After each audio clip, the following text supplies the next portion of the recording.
Todas as semanas, comigo aqui em Cima do Fato, o doutor Homero de Carvalho. É o espaço para tirar as dúvidas da população. Ó, telefone aberto a partir de agora, 3404-4010, e eu tenho as perguntas enviadas pela internet. Vamos perguntar a ele.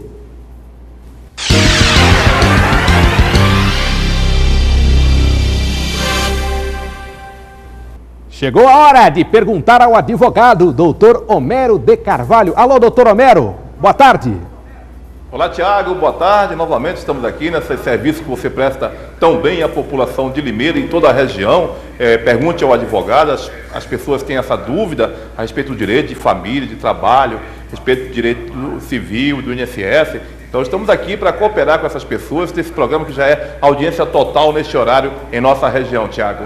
Muito bem, vamos então à primeira pergunta encaminhada através da internet, por e-mail, através do Facebook. Vamos esclarecer os nossos telespectadores. A primeira pergunta vem de Piracicaba, do bairro Monte Líbano. É o Rafael que faz a pergunta.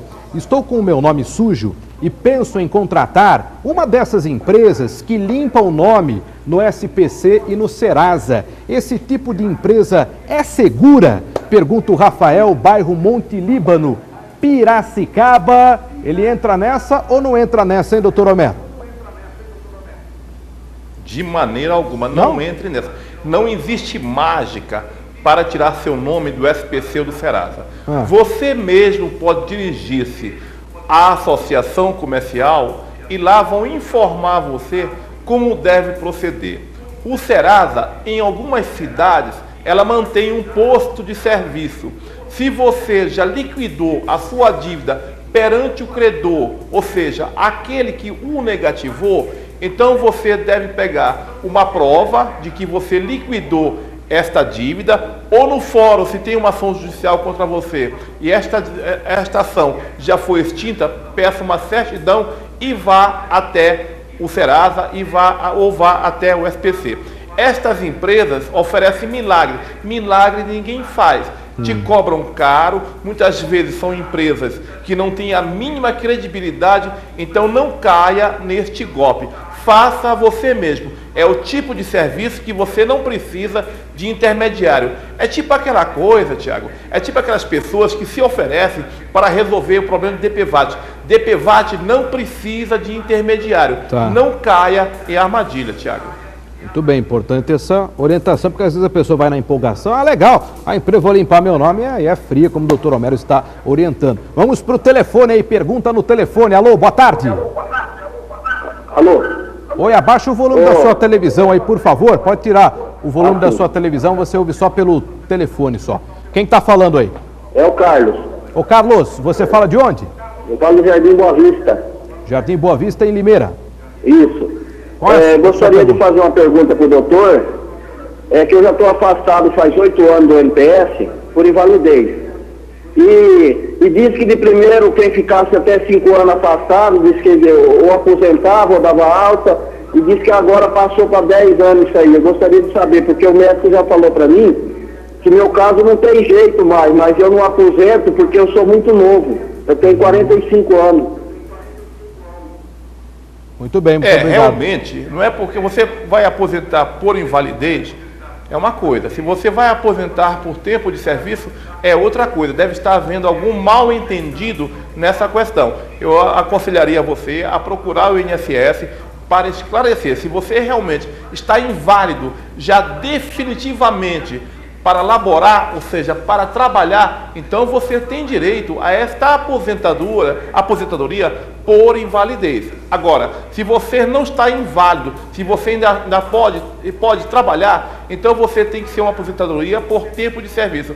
Se você não tem um tempo de contribuição, ou se você não tem um tempo por idade, que seria no caso do homem 65 anos de idade, então realmente você não pode aposentar. Mas aconselho você ligar no telefone do INSS, marcar uma consulta, ou agendar uma visita ao INSS, e lá sim você vai ter toda essa explicação.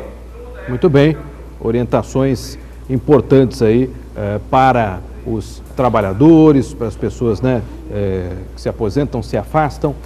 Faltam 15 para 6. Você pode ligar aqui no 3404-4010 e perguntar para o doutor Homero. Eu tenho mais perguntas que são encaminhadas pelo e-mail, através do meu Facebook. Vamos atender a mais um telespectador.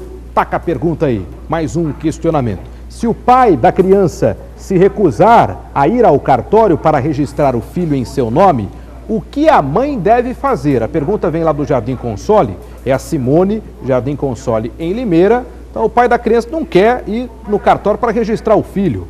Aí a mãe faz o que numa situação dessa, hein, doutor Homero? Simone, não brigue com ele. Primeiro que já é um péssimo pai, que não quer reconhecer a paternidade. Qual o caminho que você vai seguir? Se você tiver condições financeiras, procure um advogado de sua confiança, ou caso contrário, procure a Defensoria Pública que vai indicar uma pessoa para o teu caso. Esse advogado ou esse defensor público vai peticionar junto ao juízo, junto à justiça local onde você mora, uma ação de DNA. Então, pelo DNA, ele vai ser identificado como pai do teu filho. Aí sim, o juiz vai obrigá-lo a ir fazer este exame e a reconhecer o filho perante este exame, se der positivo. Se ele não quiser também fazer o exame, então isso é uma prova de recusa que o juiz vai determinar que o nome dele conste na certidão de nascimento. Agora, é lamentável, isso acontece muito, Tiago, de pais que não querem ver o seu nome na certidão de nascimento. É muito ruim. Por quê? Porque a criança geralmente vai para uma escola, está no seu dia a dia com o amiguinho e às vezes precisa de um documento e as pessoas vão ver que ela não tem um pai registrado. E fica sempre aquele estigma de filho de mãe solteira. Isso é muito ruim para a cabeça de uma criança. Então, Simone, não esquente a cabeça, vá atrás do advogado, do defensor público e tome essas providências que eu acabei de dizer a você. Faça a sua pergunta, você pode ligar agora aqui no 3404-4010. O advogado está aqui para atendê-lo, para atendê-la. É só você ligar. Quem está no telefone? Alô? Alô? Oi, quem fala? É Geraldo. Ô, Geraldo, uma boa tarde, obrigado pela sua ligação. Você fala de onde, hein, Geraldo? Aqui da rua Menesquil, 1443, Vila Cláudia. Da onde? Vila Cláudia? Isso. É isso, em Limeira, Vila Cláudia, em Limeira. Qual é a sua pergunta, Geraldo? Minha pergunta, não, o advogado está falando ainda, né? A minha pergunta, né, eu queria falar diretamente com o Gardinale, né? Ah, pode falar, estou te ouvindo. Escuta, o Gardinale. Oi. Aqui na Vila Cláudia tem, as pessoas que acabam dizendo a gente, né? Sou morador de rua. Mas não é morador de rua. Última vez o cara chegou para mim e falou assim, estou precisando de R$5. Eu falei, porque eu sou morador de rua. Não, por que você quer R$5? Eu estou de saidinha. Ah, ele estava de saidinha? Ele é por aí, gente boa, sou gente boa. Só que estou de saidinha, né? Sei. Como com uma pessoa dessa é gente boa, você está de saidinha? Mas aí... Por que solta isso? O senhor deu dinheiro? O senhor deu dinheiro? Não, eu não dou nada. Não deu? De jeito nenhum. E aí quando o senhor não deu, ele ficou bravo? Não ficou bravo não, só que eu sou bem maior do que ele. Falou, então aí ele ficou assustado e foi embora. Aí você volta. Mas você volta. Mas é uma situação complicada, né? Porque não dá. Vila Cláudia, aqui a minha mulher faz hemodiálise. Sim. Um dia na Santa Casa é uma bagunça lá que só você. Tem que dar um jeito, né? É uma situação complicada. Agradeço a sua ligação da Vila Cláudia em Limeira. Ô, doutor Homero, até nós comentávamos esta semana, o senhor estava comigo na Rádio Mix, né, no show do Paulo Eduardo, e nós comentávamos sobre a questão dos andarilhos dos moradores de rua. O meu pensamento sobre essa questão, doutor Homero, é que o Centro de Promoção Social do município de Limeira tem que fazer um levantamento, um pente fino, um cadastro destes moradores de rua, porque existe a diferença daqueles que moram na rua, porque não tem outro lugar para morar, e daqueles que estão em situação de rua. São pessoas que têm famílias, que às vezes vêm de outras cidades. Nós temos casos de pessoas que saem aí de Piracicaba, vêm para Limeira. Saem de Limeira, vão para Piracicaba. Saem de Leme, vão para Pirassununga. Enfim, esta migração, este trânsito, né, destas pessoas em situação de rua, sujeito que briga com a família, porque bebe, aí briga, sai de casa, vai para a rua. Então é um problema social que depende desse cadastro, desse levantamento. E lógico que para que o Centro de Promoção Social faça isso, tem que ter equipe de rua, né? Tem que ter pessoal. Então, é importante que os municípios invistam né, deem atenção, né, para os centros de promoção social, para que eles possam atuar e muitas vezes encaminhar até essas pessoas em situação de rua de volta para suas famílias, né, doutor Homero? Exatamente, Tiago. Nós estávamos, como você lembrou muito bem, no programa do Show do Paulo, com Paulo Eduardo, nosso companheiro, na Rádio Mix 770. Toda terça-feira estamos lá com o Paulo e comentávamos a respeito desse assunto. A sua ideia é brilhante, Tiago. O morador de rua, ou que está em situação de rua, não é um bandido, não é uma pessoa que merece que a sociedade vire-lhe as costas. Então o poder público, fazendo isso exatamente que o Tiago falou, fazendo o cadastro, identificando qual é o problema do morador de rua, porque muitas vezes, Tiago, é problema de alcoolismo, é problema de droga, é um desajuste familiar, e isto com uma conversa, uma interferência, uma interação com essa pessoa que está morando na rua, uma interação com a família, pegar uma equipe de assistentes sociais e conversar com ambos, né, os dois lados, conversar para chegar numa conciliação. Muitas vezes essa pessoa que está na rua, Tiago, não tem ninguém para ouvi-la, e ela fica ali na rua, ela sozinha, tem um problema para contar, mas o poder público se fecha, a sociedade se fecha. É preciso ouvir esta pessoa, saber qual é o problema que esta pessoa tem para reintegrá-la no seu lar. Muitas vezes é o que eu falei, é um problema de alcoolismo, é um problema de droga, é um problema do desajuste familiar, é um problema financeiro, Tiago, principalmente o homem, que é aquele ser que, até hoje, ainda é aquela pessoa que diz, eu tenho que sustentar a minha família. Muitas vezes ele está desempregado, ele vê a situação da sua família e ele sai de casa. É preciso que o poder público faça esse cadastro. Você que é prefeito em Limeira, você que é prefeito, o senhor que é prefeito em Piracicaba, em Leme, em Pirassununga, este cadastro que o Tiago está falando, se não vai resolver 100% este problema do morador de rua, pelo menos vai diminuir esta população que está na rua, que geralmente o morador de rua é taxado como bandido, e ele não é um bandido, essa pessoa que está em situação de rua, é uma pessoa que tem algum problema e o poder público tem a obrigação de resolver, Tiago. Muitas vezes está no vício do álcool, até das drogas, é uma situação complicada. Vamos voltar às perguntas para o doutor Homero. Coloca mais uma aí da internet, encaminhada aí pelos nossos telespectadores. Você pergunta, o doutor Homero responde. Próxima pergunta vem do Gustavo, do centro da cidade de Leme. É possível usar o FGTS, Fundo de Garantia por Tempo de Serviço, é possível usar o FGTS para quitar dívidas e retirar o nome da lista dos inadimplentes? Pergunta o Gustavo, do centro da cidade de Leme. Pode usar o FGTS ou não? Não, você não pode requerer o FGTS para quitar dívida. Qual é a dívida que você pode quitar com o FGTS? A compra da casa própria. Então você quer comprar uma casa própria, tem lá o valor, que não é uma dívida. Você vai então pedir, vai provar que vai comprar uma casa e você pode quitar com o FGTS ou dar entrada, uma primeira parcela com o seu valor do FGTS. O FGTS tem normas próprias para você retirar. Casamento, falecimento e outras, falecimento, os seus parentes podem retirar esse resíduo, o casamento, a compra da casa própria, nessas situações você pode retirar. Fora disso, não é permitido. Ou então, quando você é demitido sem justa causa, nem mesmo a demissão por pedido seu, você poderá retirar, porque este dinheiro que está lá depositado vai ser transferido para a empresa em que você for trabalhar, a próxima empresa. Então, nessas situações é que você pode retirar. Fora disso, para pagar uma dívida que você tem, não é permitido a retirada do FGTS, Tiago. Muito bem. Mais uma pergunta por telefone. Alô, quem fala? Maria. Ô Maria, tudo bem, Maria? Tudo bem, e você? Tudo bem, muito obrigado por me assistir, Maria. Você fala de onde? Eu adoro seu programa. Muito parabéns para você e para esse senhor advogado também. O doutor Homero. Onde é que você está, Maria? Eu estou aqui na Vila Santa Lúcia. Na Vila Santa Lúcia, em Limeira? É. Qual é a sua pergunta, Maria? Eu quero saber do doutor Homero, porque eu tenho um genro que sofreu um acidente muito grave, e se ele tem o direito de receber ainda, que um tempo tinha, de receber sobre o acidente. Ele tem? Então, só para eu entender, de quem que você perguntou? É meu genro. O seu genro. O que aconteceu com ele?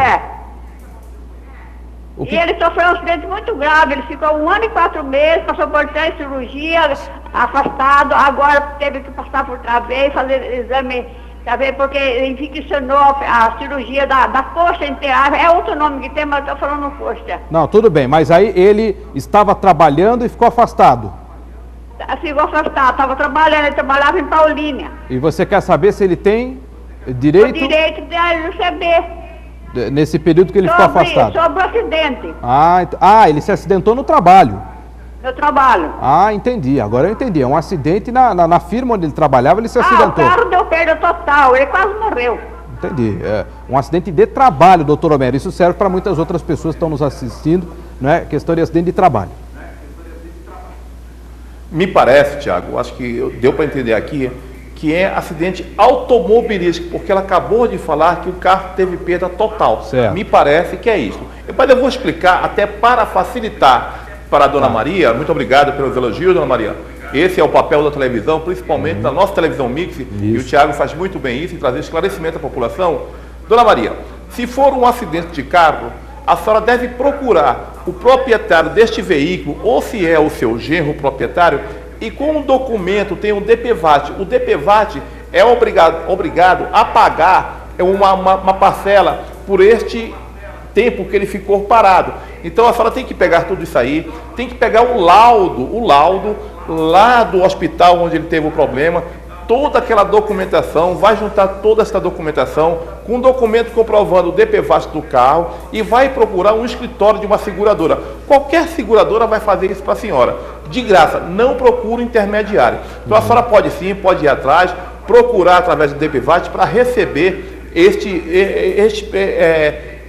esta restituição pelo dano causado, pelo sofrimento que seu genro teve. Bem, a questão do trabalho, se este foi um acidente de trabalho, primeiro que a empresa é responsável em indenizar a pessoa que sofreu o acidente, porque ele estava a serviço.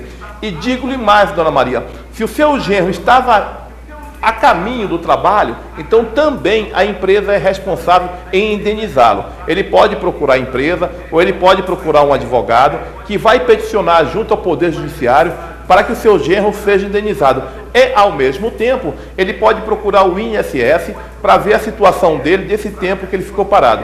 Mas se for, então, de carro, procure o DPVAT. E se for um acidente de trabalho, procure um advogado, procure o INSS, com toda a documentação, com o laudo de que ele ficou realmente impossibilitado de trabalhar, para que ele seja ressarcido desse tempo em que ele ficou sem o trabalho.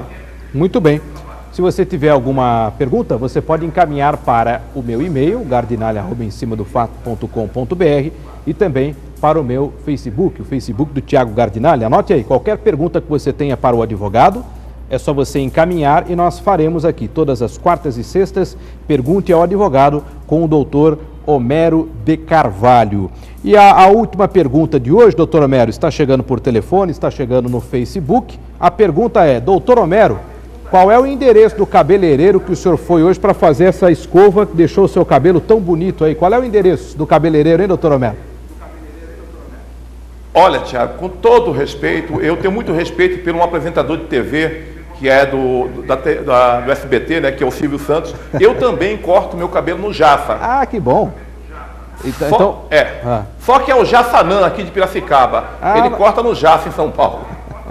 No bairro Jaçanã, em Piracicaba. Alô, pessoal do Jaçanã, em Piracicaba, que deixou o doutor Homero hoje. Poxa, mas que penteado, que escova, que está todo mundo ligando aqui. Doutor Homero, um abraço. Sexta-feira, mais dúvidas, nós atenderemos os telespectadores e o senhor responderá aqui no maior quadro de prestação de serviço da televisão regional. Muito obrigado, um abraço ao senhor.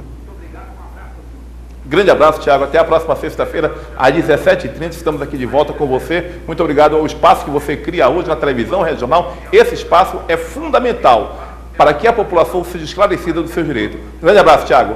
Apresentamos aqui na TV Mix mais uma edição do quadro Pergunte ao Advogado.